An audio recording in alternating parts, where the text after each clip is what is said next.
Let's get your major key guitar solos to sound really, really awesome. This is a reply video to somebody that said do it in a major key when I was talking about driving tension in a minor pentatonic using the flat 3 or that flat 7 to drive that tension and then resolve it back to the root note. And we don't have those tension notes to really drive that up and make it a really sharp tension. But this is what we're going to think about. All right, our chord tones are going to set in there really nicely. The 3 is going to be the least stable. The 5 is going to be a little bit more stable. And then my 1 is going to wrap the whole paragraph up. All right, so that's how we can really build up this sort of tension. Think about landing not on a chord tone and then on a chord tone. If I have my 2 and my 7, that's going to push me to my root note. And I can use motif to really drive that home. 2, and there we are.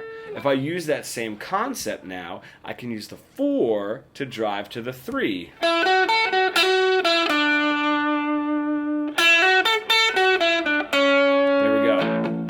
Right? Same thing, the 6 can either drive to the root note or down to the 5.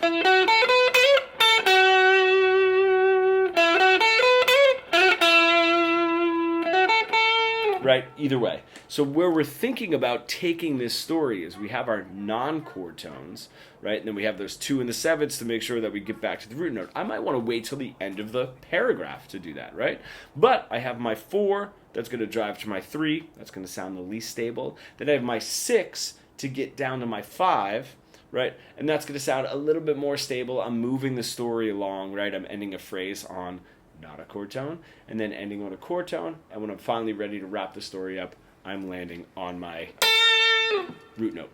Don't forget, we're not driving that tension as sharply because we're not in a minor or in a blues, and the genre wouldn't really call for that, right? The type of song that we're playing wouldn't really call for that. So this is what we get with our major key. It doesn't mean that we just have to go back to running